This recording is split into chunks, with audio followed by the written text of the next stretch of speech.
We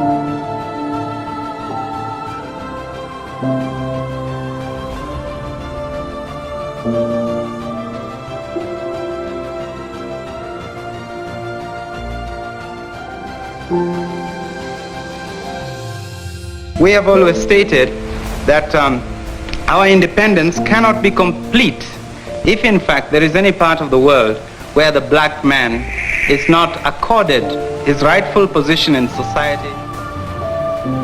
Do you believe that one day Kenya will be governed by Africans?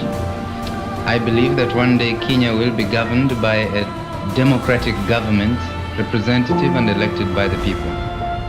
And by the people, I include anybody who decides to make Kenya his home. In how many years? Who accepts to be treated as an equal citizen with everybody else.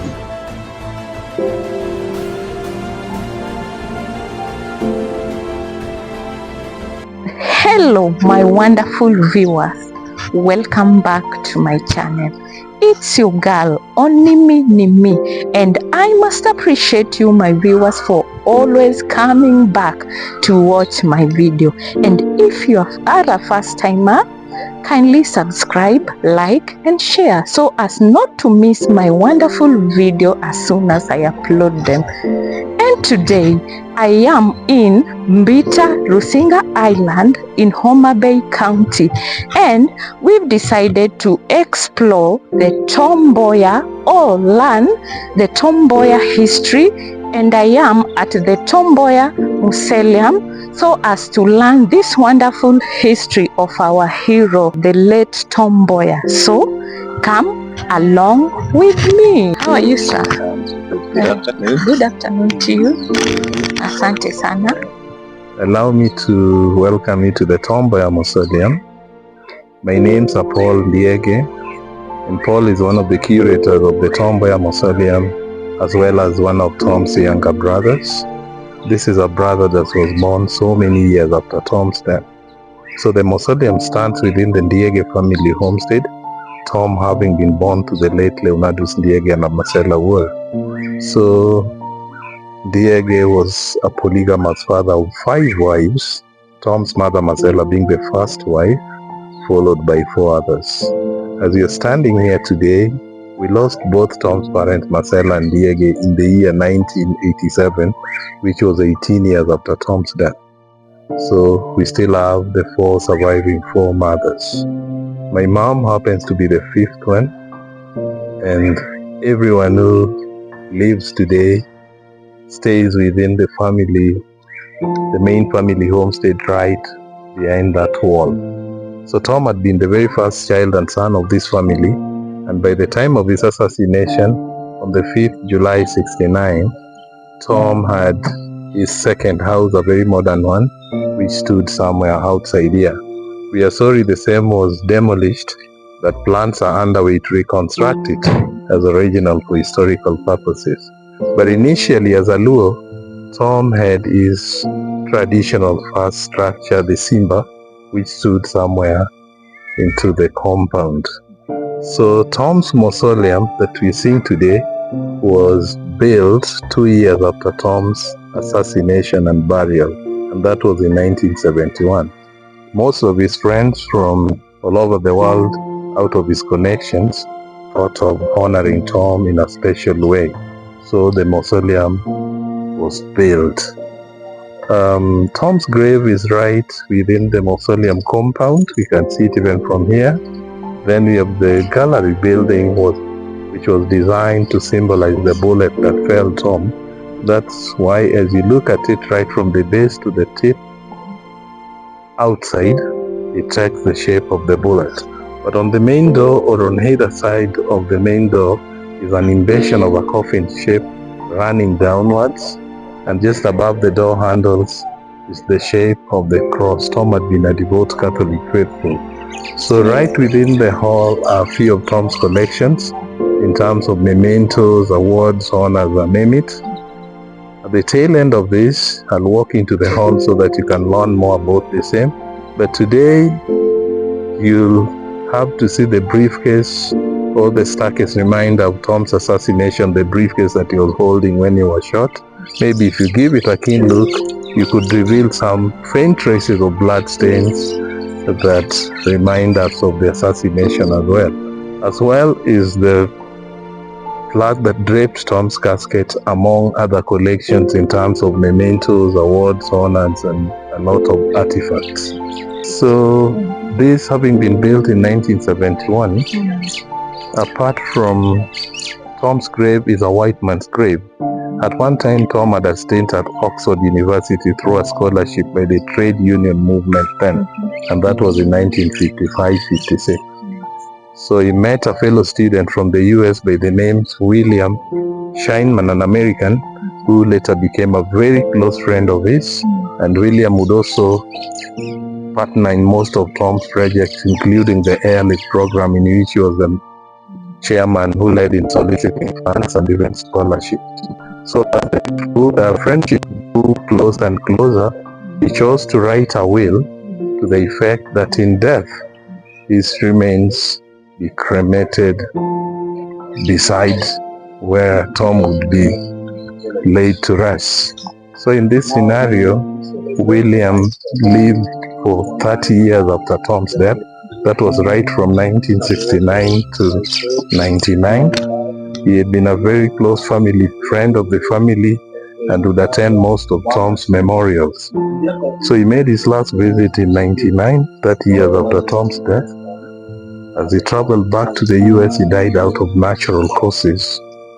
Now, as for the wish and the will that you had documented, his remains were cremated in the US, and part of cremated remains flown to Kenya and laid to rest here. On this other side, initially the family would vary the kin in terms of traditions, but later, because of resources like land, the family chose to now have a family graveyard, a central family graveyard in which the king would be buried. So herein are graves like that of the brother Pascal, who died in 2022, Alphonse in 92, Alphonse's wife in 2003, stepbrothers of Tom in the names of Tom Mboya, Tico, Tom Felix, and others. So one chooses to be buried either within the family graveyard or within their respective homes. Tom had a very young family by the time of his death. The wife was the late Ambassador Pamela Mboya, who would later be relocated and established her home at a place called Lambwe Valley. It's within the same place that Pamela would be buried in 2009 when she passed on. Early in 2004, we also lost Tom's firstborn son, Peter Mboya, a brilliant commercial lawyer who died in a sports bike accident in Nairobi then. For the rest of Tom's sons and daughters, there's a big caption inside the hall that will help me elaborate on the same. Remember, initially Tom had missed an opportunity to study at the then prestigious Makerere University in Uganda, and for that he would be mocked by his peers being uneducated. Apart from training in industrial relations, Tom now had an opportunity to further his education. Being a man who had a passion for education, he would as well train in economics and political science. So it was here that Tom's star would even grow more brighter, in that Tom would be referred to as a lecturer of the lecturer by the fellow lecturers there. The fellow student would refer to Tom being a white man in a black skin with a white man's brain, owing to his brilliance, charisma, name it. At the same time, Tom would meet a fellow student here from the US by the names William Scheinman, who had very large connections in the US. He connected Tom to a committee then called American Committee on Africa, which comprised the greats like Martin Luther King, John F. Kennedy, and others. So as Tom completed his education here, Tom had the very first chance to visit the US through the same. In 1956, Tom had a stint with this committee in the US, but returned into Kenya in late 1956, embarked on his trade union duties, but in 1957, he now joined politics. It was then that the colonial government agreed to co-opt free African politicians into LegCo. Now Tom would contest the Nairobi area seat as opposed to a seat in Luo Nyanza.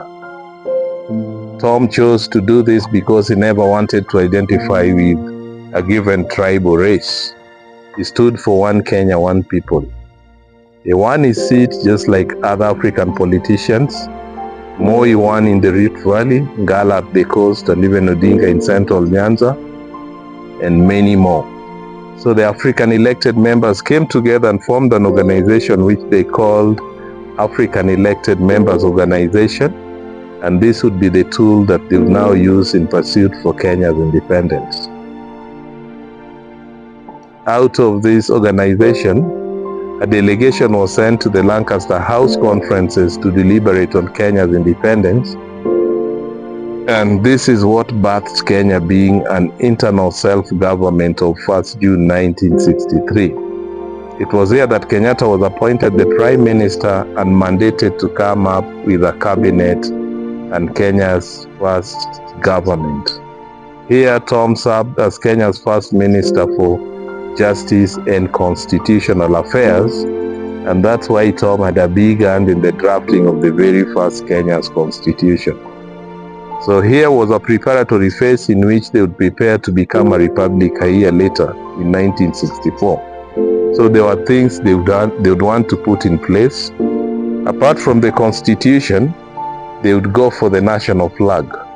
So by then, Kenya had two major parties, KADU and KANU, and either of the parties wanted their party colors to measure on the national flag. It was then that Tom was chosen by his colleagues to overnight come up with the design of the Kenyan national flag. So have it from me today, or be reminded that the national flag of Kenya was designed by none other than the late Thomas Joseph Mboya. When they went for the national anthem, the same originated from the coastal region. The Pokomo had a lullaby transformed into the national anthem, but Tom would make it more harmonious and unifying. So infuse the lines like "Justice be our shield and defender, may we dwell in unity," and others. Later they came up with the public seal and the coat of arms, and Kenya would now look to become a republic. On the 12th of December 1964, Kenyatta was no longer the Prime Minister of Kenya, but now became the President of the Republic of Kenya. Kenyatta would be deputized by Jaramogi, and as they came up with the second cabinet, Tom would now serve as the Minister for Economic Planning and Development. You hear that Tom would come up with economic blueprints and policy papers like the renowned Sessional Paper 10 of 1965, among others. So in a nutshell, let's see Tom as one of the leading lights in Kenya's struggle for independence. We also see Tom as a pioneer trade unionist, right from Kenya and into the rest of the world. He's an racial leader who stood for one Kenya, one people. But remember, initially, Tom had been a nationalist in Kenya, who later became a Pan-Africanist in Africa, and by about the time of his assassination, Tom had been an internationalist with connections around the world. Tom had a big hand in most of the development projects. You remember that at one time Tom would initiate a grand project called the Africa Airlift. By that time, Tom had a vision that in the near future, Kenya would become independent and later become a republic. And for that, the whites who held high offices in Kenya would leave into their countries. So through this initiative, the Airlift program, bright but needy African students would earn scholarships to study in the US colleges and universities, attain the necessary training and knowledge, and would later come back to Kenya and help in nation building. I hope you've heard about the beneficiaries like Barack Obama Sr., Wangari Maathai, and many more. So the great man would be politically assassinated on the 5th July 1969. That was on Government Road in Nairobi, today Moi Avenue. By that time, there was nothing like Tom Mboya Street. The today Tom Mboya Street then was called Victoria Street.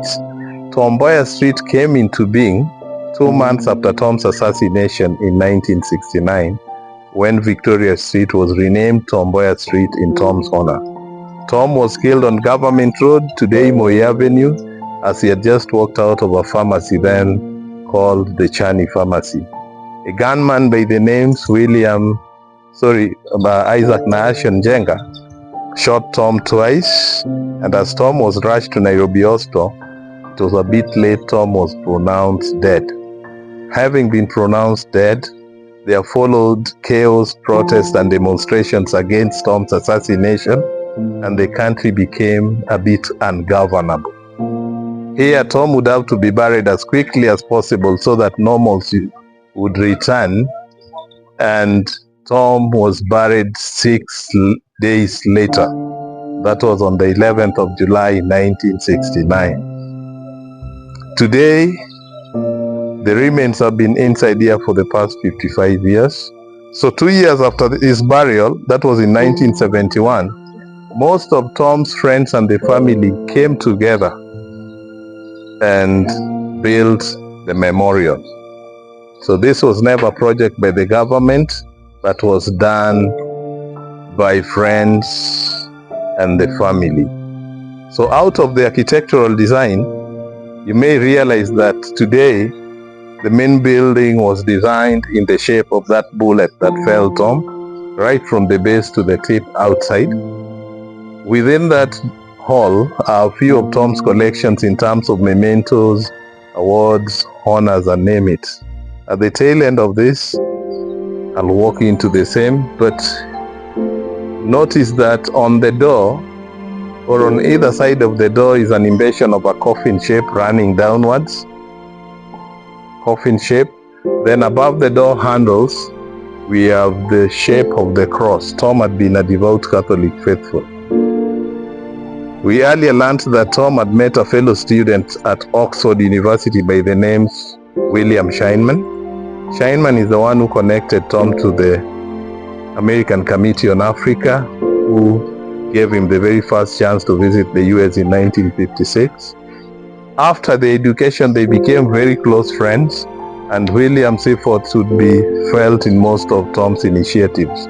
Like in the airlift program, William was the chairman who led in soliciting funds and scholarships. So it was out of this friendship that William ended up writing a will to the effect that in death, his remains be cremated back in the US, so that part of his cremated remains would be flown to Kenya, so that at one time he's buried beside his friend Tom. So in this scenario, Tom would be killed in 69. William lived for another 30 years up to 1999, being a frequent visitor of this family, mainly on Tom's anniversaries. He also kept an eye into the project that Tom left incomplete. Now he would make his last visit in March 99. As he returned home to the US, he fell ill and died. As per the wish and the will, part of the cremated remains were flown to Kenya and interred right here. Initially, his family would come for a low-key memorial every year, but out of age and the likes of COVID, they do not appear any longer. We only organize a low-key memorial for him, but the larger event remains this on the 5th of July every year. Out of our polygamous family setup, the Ndieges today have what we call the Ndiege family graveyard just beyond. So part of our kin who have passed on have always been buried right within the graveyard. But of course, you have to choose or make a choice. You'd have to be buried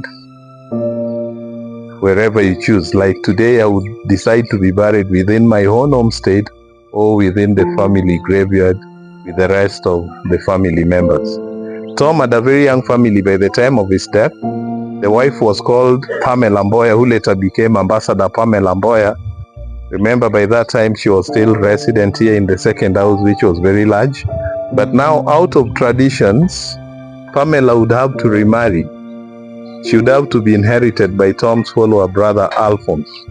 Through the same, they would be relocated to a place of their choice where they would now establish their own homestead. As you travel towards Homa Bay, there's a place called Lambwe Valley. Along the road is a very large homestead of the Mboyas. Today we have the two graves of Pamela, who passed on in 2009. But in 2004, we also lost Tom's firstborn son, a brilliant commercial lawyer, Peter Mboya, who died in a sports bike accident in 2004. For the rest of Tom's sons and daughters, I'll be able to explain the same as we go into the gallery, just because we have a large portrait of the family members.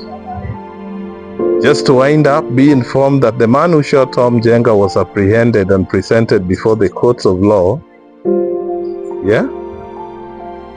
Jenga now said he was sent by a big man to kill Mr. Mboya, and the big man should have been called to account to the same. Now the big man remains a mystery. Later, Jenga was found with the pistol that he had used to kill Tom. He was sentenced to hang, but Jenga was never hanged. He was flown into different countries for protection. At one time he was met in Zambia, then Ethiopia, then eventually Bulgaria. As late as 2002, Jenga returned to Kenya as an ailing old man. Now maybe through his conscience he wanted to shed light, but before he did so, Jenga's remains were found at the city mortuary. A burial was conducted. Later came the commission, the Truth, Justice and Reconciliation Commission, whose report has not been made public. We are informed that such files could even take centuries to be closed, and even for that we are prohibited from any speculations about the same. We did some feature through the Nation TV to coincide with the same. Here was an old man, 92 years, from Embu, who confessed that he is one among the three who were hired to eliminate Tom through an assassination. So he was actually sent to the borders of Somalia, where he bought the pistols. But now, as the two Jenga and his friend were planning to eliminate Tom, he confessed that for him he ran back home. So the man is now being quizzed by the CID, and now we see the file being reopened. Maybe it would end there, but already indicated that once in the hall, I'll show what we have inside in terms of collections. We have the visitors book, which you'll be signing as today's visit. There were tears. Yeah? Then the mother would be called to cool him down. Yeah? Then the tears vanished. But that could happen along the way as well. It happens. Could be biological or anything to do with maybe traditions and that we've seen. Even for me, I've seen, no? Yeah? Then the cross. So, the whole building is in the shape of the bullet. Initially, even this roofing, it's been redone, but it had that symbol. Even if you go down there, or the other side, look at the pavement. Everything is coffin, cross, na bullet. So, Tom's commonest portrait. This is what he had taken on the last Madaraka Day of 1969. A month later, he was killed.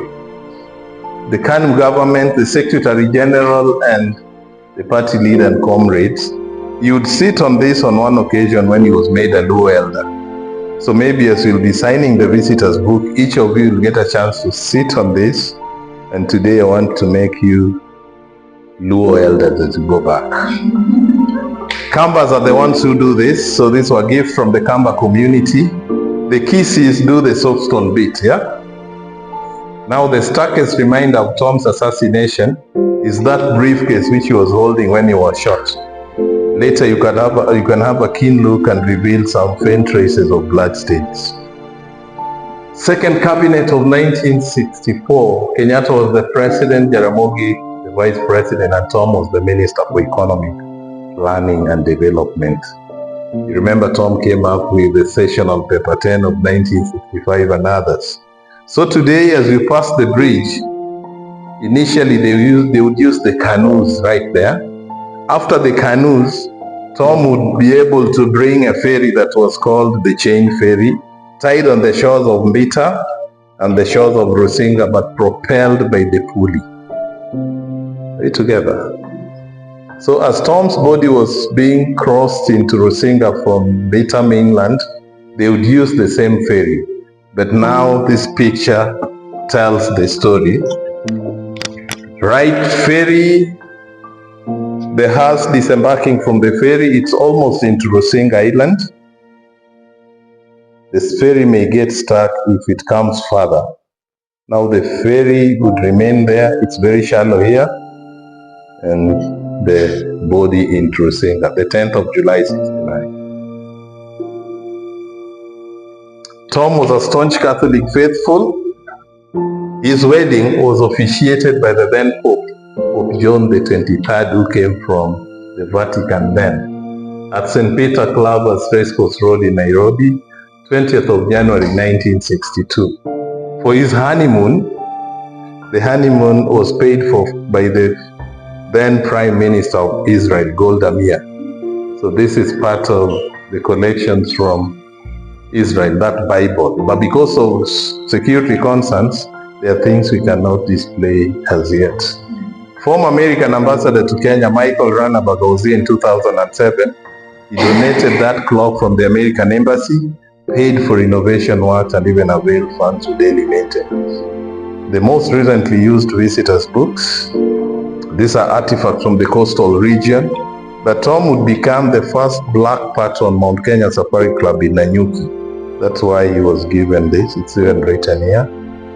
For the communities like the Kuria, Kamba, Kalenjin, whom he had visited, they made Tom an elder of their own, and we have the bows plus the arrows which have been taken for repair that came as traditional accompaniments. Tom had been made honorary citizen, City of Kansas, Missouri in the US. That was in 1966. To date, we just received some gift of honor from Pope Francis. 2 weeks ago, Pope's representative in Nairobi brought this one. It's merely a rosary from the Pope today.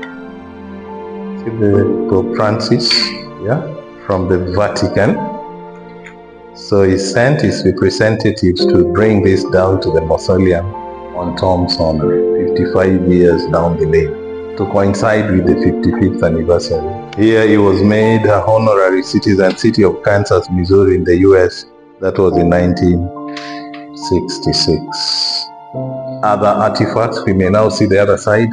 Queen Elizabeth II, the late, hosted Tom in Britain, a special Korean gift brought to Tom by the then Queen of England, Queen Elizabeth II. He had this from Australia, that from India, and that from the Vatican, Italy. Tom would play that game called bowling.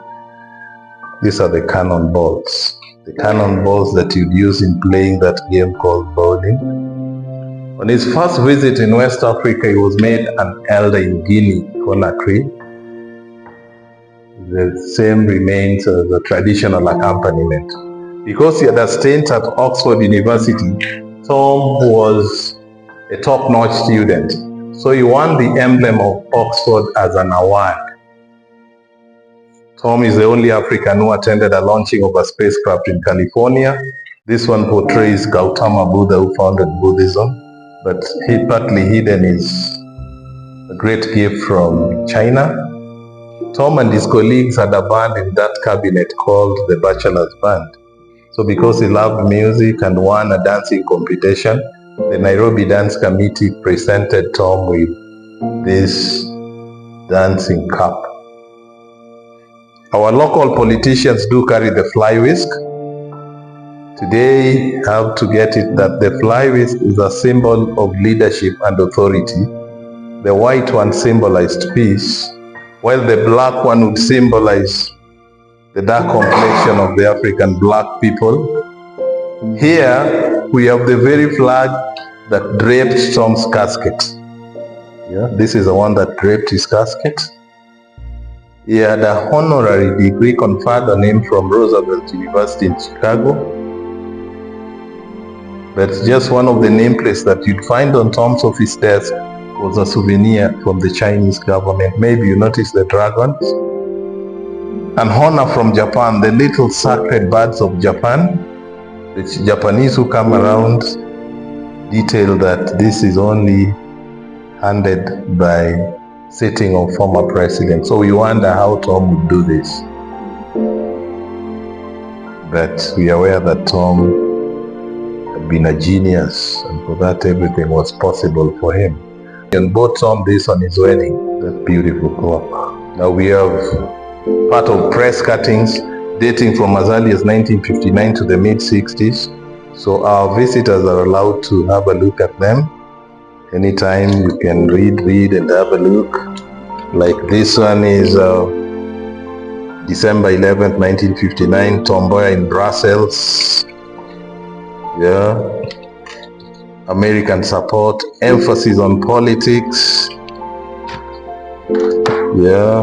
Hopes of talks, keeping an open mind, and many more. So the location of Subaland, where we are, from Homa Bay town, you travel to Mbita town, past the bridge today into Rusinga Island. Within Rusinga Island, we have Tom Mboya Mausoleum at R114. The adjacent islands are the small ones here, then Takawiri into Mfangano, into other islands towards Uganda, or this side to Tanzania. The mainland route back to Homa Bay is this. You could pick a water bus or ferry to Luanda Kotieno into Western Kenya. The ferry inabeba mpaka magari na buses. Yes, shall we see the Kenya Navy and the National Defense College would come and parade in Tom's honor. For that, they donated all that you see there. But remember, by the time of Tom's assassination, the family was very young.